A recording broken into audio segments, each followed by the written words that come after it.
All right, y'all, Professor X here. And tonight, guess what? The debut of the lifestyles of the rich and racist. And the first candidate is no surprise. That's right, folks. Vincent Kennedy McMahon. He was born August 24th, 1945, in Pinehurst, North Carolina, the younger son of Victoria and Vincent James McMahon. His father left the family when McMahon was still a baby and took his elder son, Rod, with him. Therefore, McMahon did not meet him until age 12. McMahon's paternal grandfather was promoter Roderick James Jess McMahon, whose parents were Irish immigrants from County Galway. His paternal grandmother, Rose Davis, was also of Irish descent. McMahon was raised as Vinnie Lupton and spent the majority of his childhood living with his mother and a string of stepfathers. He claimed that one of his stepfathers, Leo Lupton, used to beat his mother and attacked McMahon when he tried to protect her. All right. Now, the start of his business career is something else. He graduated from East Carolina University in 1968.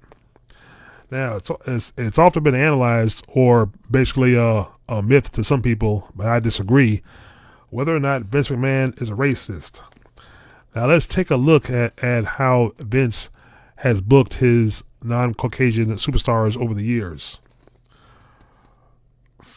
First on the list, we have Titus O'Neil. The first on the list. Titus O'Neil, of course, as we all know, is a very stand-up and respected man in society. He was recently honored as an MVP on the 2018 Ebony Power list, which wasn't acknowledged by the company on TV at all. He achieved the award by going out in society and contributing to various charities and spreading awareness, all without the help of WWE. Kind of like Damien Sandow got over in WWE without their help. The company, of course, is quick to point out all of the stars' achievements, but they often ignore the achievements of many undercard talents. Titus was also given a hefty 60-day suspension for pulling a rib on McMahon during Daniel Bryan's retirement speech on Raw a few years ago, to which cost him an appearance at WrestleMania 32. He has since been put in a throwaway tag team with Apollo Crews and Dana Brooke. If you guys remember that was Titus Worldwide, where Brooke wore glasses, a suit, and carried a clipboard, basically playing a blonde, big-chested Alexandra York. That's where that came from. Next, we have Apollo Crews.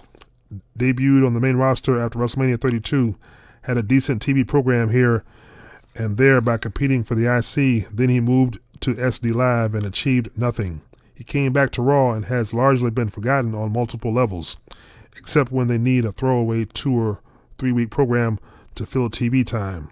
He was also used in a dangerous stunt to help get Braun over in the summer of 2017. Of course, we have ex-WWE superstar Darren Young, the guy who served as a part of the primetime players for years, along with Titus O'Neil. Remember, millions of dollars. Then, of course, he got injured. He came back and was put with Bob Backlund to make Darren Young great again, a clear spoof on Trump's campaign. He came out as gay during his time in the WWE, then got injured again and eventually released. Of course, now we go to probably one of my favorite tag teams, one half of them anyway. Shad Gaspard of Crime Time. Which was more stereotypical than 2 African-American males from Brooklyn being presented as criminals on national television. Of course, now we have the Street Profits. Now we go to the New Day, the power of positivity. I call it now the power of racist negativity. This was a gimmick that was clearly destined to fail from the start, but thanks to Austin Creed, has miraculously became one of the most hottest acts in the company. Of course, that depends on who you ask? Yeah, it's probably the hottest acts amongst the little white children. 3 black guys in bright colored cartoon Saturday morning cartoon character suits. One carrying a trumpet, one eating cereal, but now all 3 of them are throw out pancakes. In reality, these are 3 of the biggest coons that WWE has ever produced, and that's just my opinion.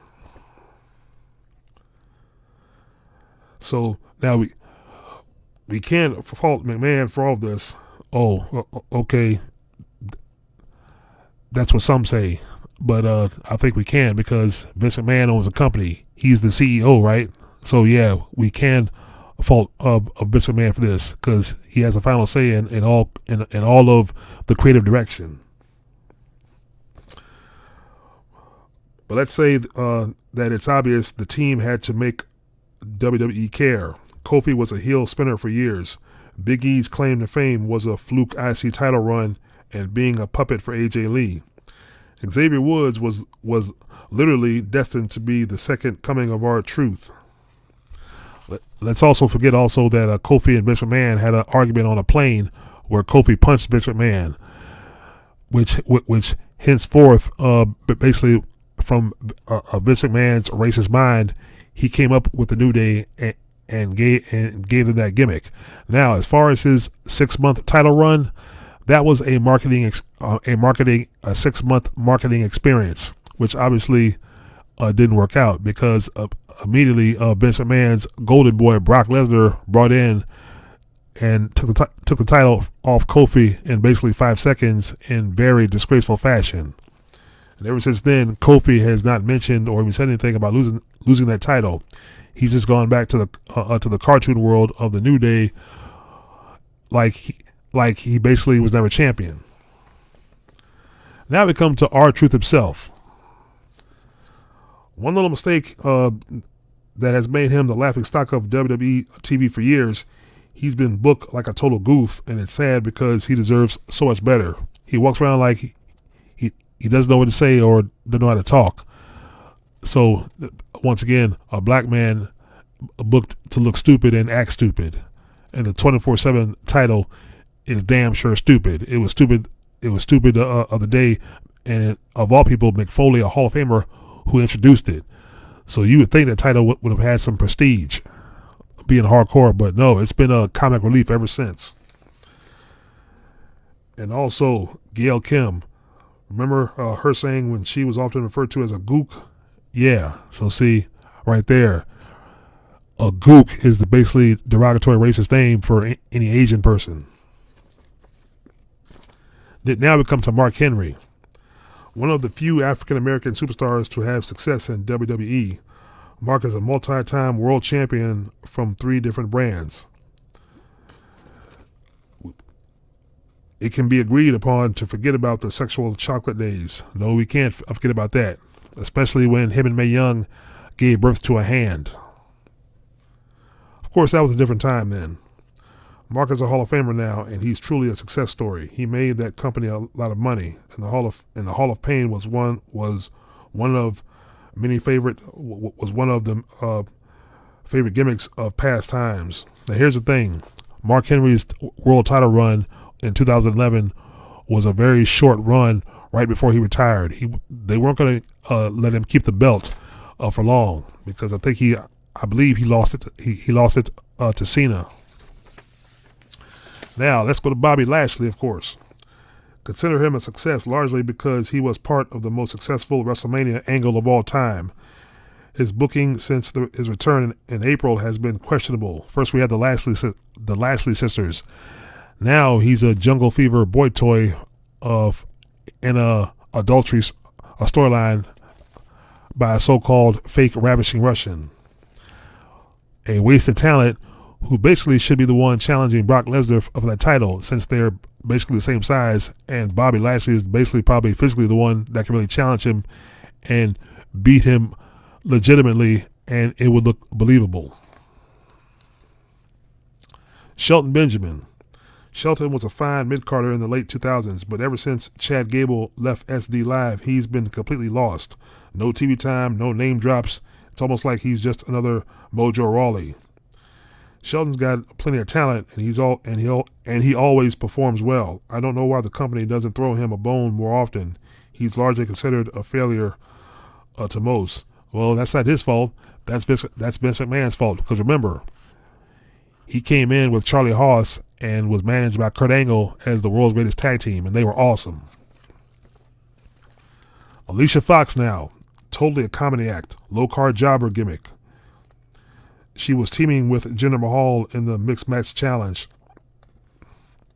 And I think the only reason she's kept around is because I believe backstage she puts out, or she used to, I don't know.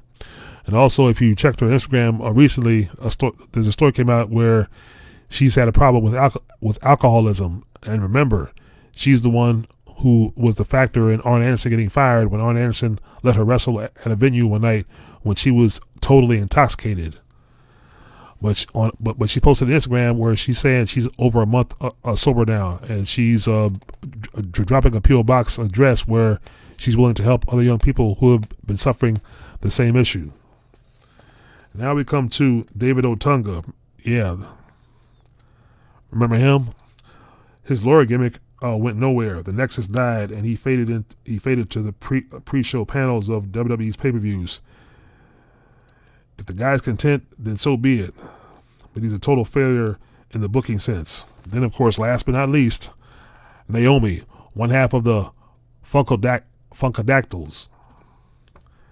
The ST Live Women's Champion, since dropping the title, she's been buried and overlooked like she was most of her career. She seems to have been a one and done. Obviously, that makes sense. So is Vince McMahon a racist? Oh, hell yeah, he's a racist. And let's tell you why. The one guy that always seems to get a pass, Hulk Hogan. Yeah, the guy dropped the N-word several times in a video. And the timing of that couldn't come at a worse time when Vince was basically trying to market his PG company image. So Hogan had no choice but to resign via call by Triple H. After that, years gone by, all of a sudden Hogan went on an apology tour, and WWE and the audience eventually caved in and forgave him. So see, all these talented African American wrestlers don't get the push they deserve and don't get a fair shot at a title run like the white wrestlers, but Hulk Hogan gets a pass calling somebody the N-word. Now see, why is that? That's totally, to me, that's totally a racist. But that's Vince McMahon, and you know, it's not going to stop. It continues through today. Like I said, why Hogan gets a pass, I'll never know. But now on the flip side of that coin, a certain recent black wrestler who was granted his release, he gets a shirt designed for him that he saw first. He saw the shirt design. He liked what he saw first. Then they turned around and changed it. And so he went to social media, exposed them, dropped a dime, and they don't like it. So, you know, as far as I'm concerned, and as far as that issue goes, that individual, Jordan Miles, was totally in the right in going to the media, because he exposed Vince for what Vince's company has been all these years. And with that being said, you know, that is the Lifestyles of the Rich and Famous, Episode 1. Y'all let me know what y'all think. Y'all like, share, and subscribe. And peace.